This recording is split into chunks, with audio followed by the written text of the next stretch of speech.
Flyware es hoy en día una potente empresa fintech líder mundial en pagos internacionales de educación y la primera empresa de origen español en cotizar en el Nasdaq en mayo del 2021. Pero todo empezó cuando Iker tuvo problemas para pagar la matrícula del MBA que iba a realizar en el MIT y decidió crear una plataforma en la que los estudiantes podían enviar y recibir dinero y hacer pagos internacionales con transparencia. Hoy vamos a conocer y a inspirarnos con esta historia de carne y hueso de la mano de su protagonista, Iker Marcaide, que tras el gran éxito cosechado es actualmente uno de los pilares del ecosistema emprendedor y da apoyo a startups de impacto desde Zubilabs, trabajando en la resolución de retos sociales y medioambientales como el cambio climático, la creación de una economía circular o el alivio de la pobreza, invirtiendo en empresas que nos ayuden a construir un futuro mejor. Muy buenas, Iker. Un placer. Pues un placer tenerte aquí y que nos cuentes. Queremos saber más de esta historia, queremos saber más de este unicornio y queremos inspirarnos contigo y conocerte. Pues fíjate, yo escuchándote pienso que todo lo grande empieza pequeño. Todo. Y todo lo pequeño puede ser grande, ¿no? Mira, una de mis frases en este programa es que las empresas grandes fueron negocios pequeños que hicieron las cosas bien. Y todo empieza así. Y yo creo que al final los emprendedores comentaban esa referencia cuando salió a bolsa, que yo fundé esta empresa, pero en el momento que salió a bolsa pues no la estaba liderando, estaba como accionista, pero digamos dejé de liderarla en 2014. Yo transmití este mensaje de que creo que los emprendedores somos aquellos que plantamos las semillas, ¿no? que permite que crezcan árboles y que florezcan bosques, ¿no? Y esa es en cierta manera nuestra contribución y evidentemente después los éxitos se cosechan entre muchos y gracias al esfuerzo de muchos, ¿no? Y yo creo que este proyecto en concreto, que con una presencia importante entre Boston y Valencia, pues al final es una muestra del talento español que realmente ha contribuido a este éxito y lo ha hecho posible, ¿no? Y igual a mí, cuando hablamos de estas cifras, de estas referencias, yo igual vuelvo al origen, ¿no? Como emprendedores, cuando creamos empresas, ¿cuál es la motivación? El por qué nacen, ¿no? Y para mí, en ese momento fue cuando me iba arriba, me iba abajo con la universidad porque no encontraban el pago de mi matrícula y en ese proceso me di cuenta de todas las comisiones que terminas pagando a tu banco, ¿no? Y me parecía un tanto injusto que aquellos, como en general en el mundo de servicios financieros, que aquellos que menos información tienen y menos poder de negociación tienen, terminan pagando un poco la fiesta, ¿no? Y igual yo miro los cientos de millones de euros que se ahorran a estudiantes de todo el mundo con esta empresa a día de hoy, ¿no? Y es verdad que, oye, hay estudiantes pues, que no necesitan esa ayuda, pero muchas veces sus familias se han sacrificado, incluso a veces generaciones, para acumular los ahorros para permitir que sus hijos y nietos, ¿no? puedan estudiar, ¿no?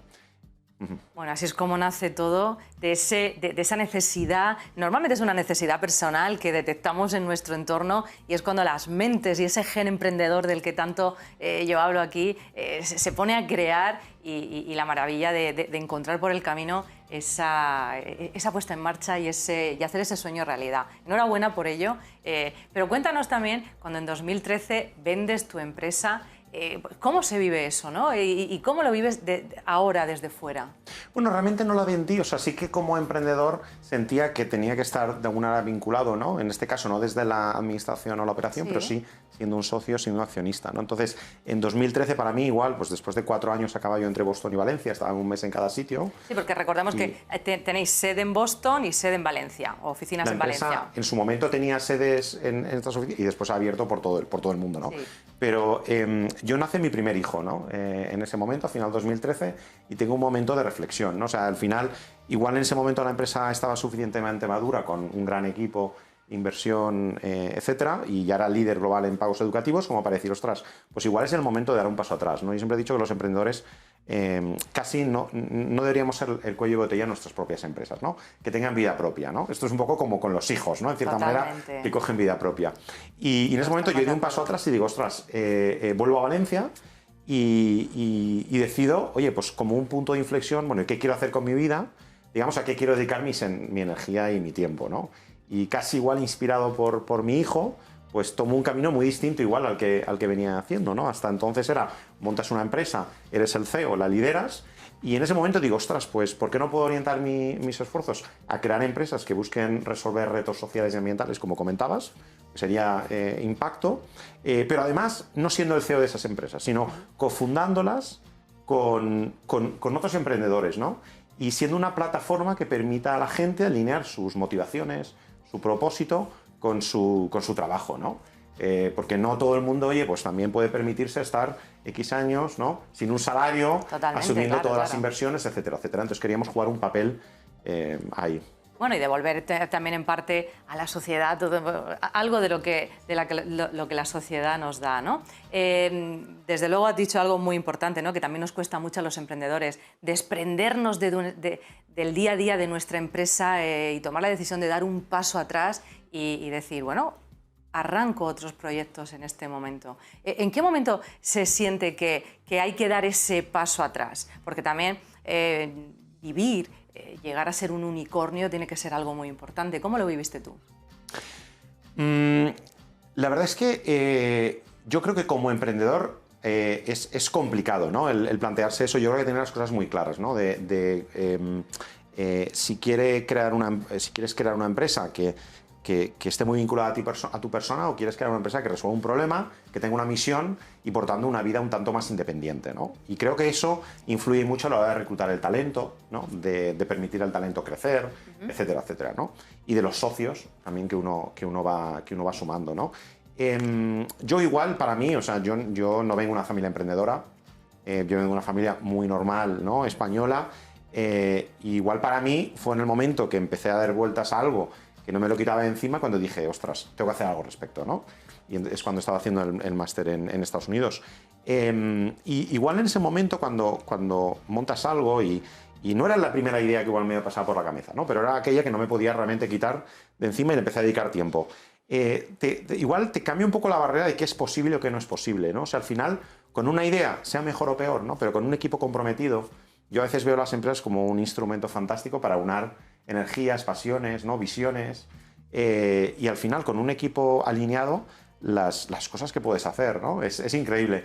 Y me parecía que brindar esto también a otros cofundadores con los que crear empresas, pues sería una cosa muy bonita, ¿no? Y no desde fíjate que no desde la filantropía, ¿no? O sea, nosotros al final operamos Zubilabs creando empresas que buscan un retorno de mercado, pero no solo una rentabilidad financiera, ¿no? Y también medimos y perseguimos crear valor social ambiental en retos como comentabas, ¿no? Cómo generamos una economía más circular.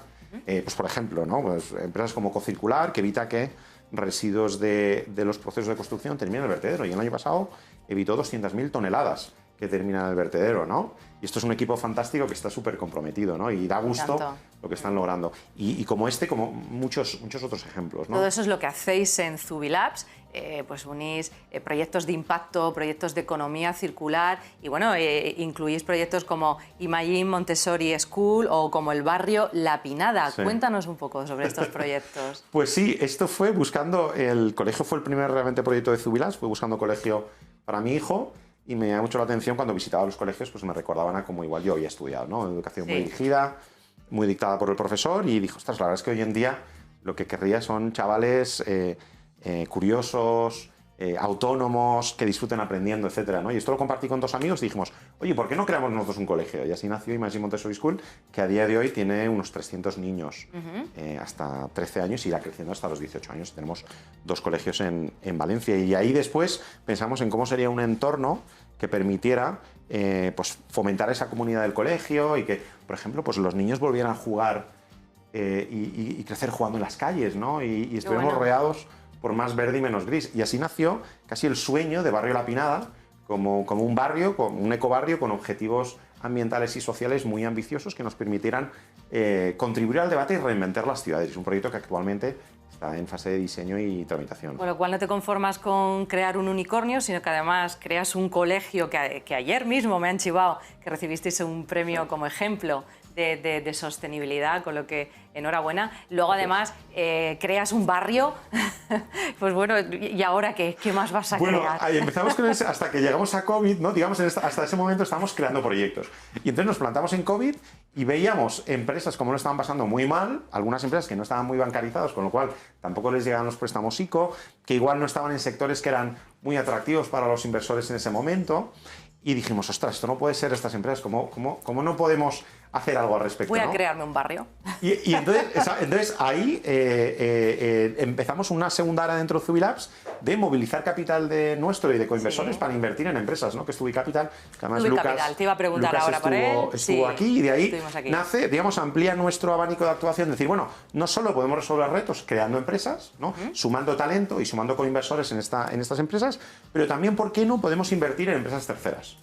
Y contribuir al fantástico trabajo que muchos otros emprendedores están también haciendo. Y de ahí hemos ampliado un poco esa misión, ¿no? Ese ámbito de actuación de Zubilabs. ¿Estáis en búsqueda de proyectos en Zubicapital en este momento? Claro. Cuenta a nuestros espectadores. Sí, lo que nosotros hemos creado realmente es una nueva categoría a nivel paneuropeo, que es Venture Debt aplicado a impacto. Es decir, son empresas que en general facturan 1 a 10 millones de euros, que no son todavía rentables, no son break-even, por tanto, pues tampoco a veces pueden tirar de tanta financiación bancaria como querrían, y están dependiendo de sus inversores en capital, ¿no?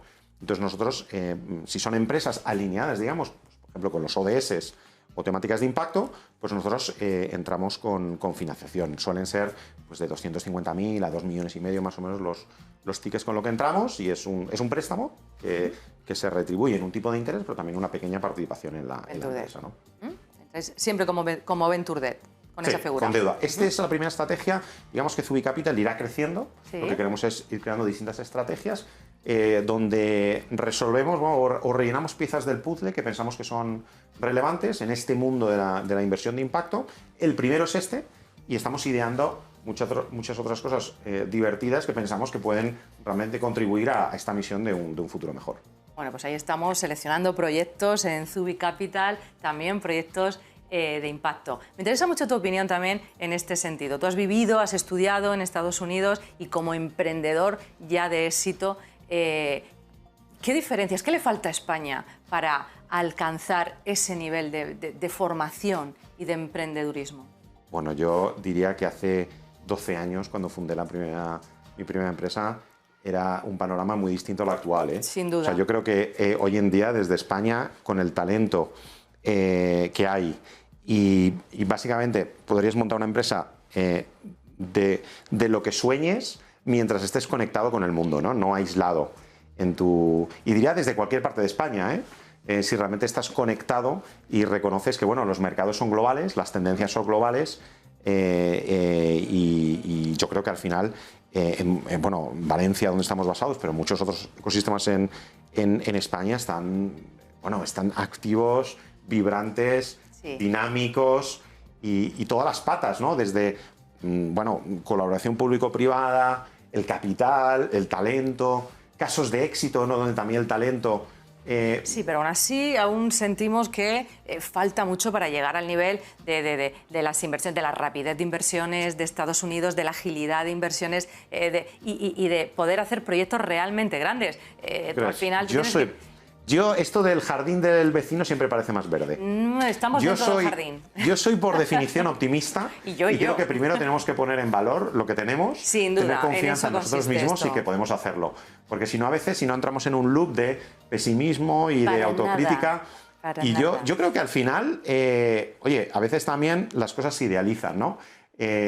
Posiblemente los emprendedores pues tienen que dedicar más tiempo al mercado, a sus negocios, que igual leer las rondas que han cerrado en no sé qué empresa, en no sé qué sitio, sea en España o fuera, ¿no? O sea, yo creo que diría incluso la satisfacción viene del trabajo bien hecho, no igual tanto de la comparación con otros. Eso sin duda, pero todavía para cerrar grandes rondas, como te pasó en tu caso, pues hay que irse a fondos americanos y lo que queremos es que se pueda hacer desde fondos en España. Eso es lo que es un pasito más que nos falta. Estamos dando grandes pasos, pero aún nos falta esa... Pero es el progreso natural, yo creo. O sea, al final diría que el capital en fases iniciales es crítico que esté en el propio ecosistema, ¿no? Porque muchas veces es relacional, porque hay mucho aspecto de confianza, no tanto métricas del negocio, sino la confianza entre las personas, ¿no?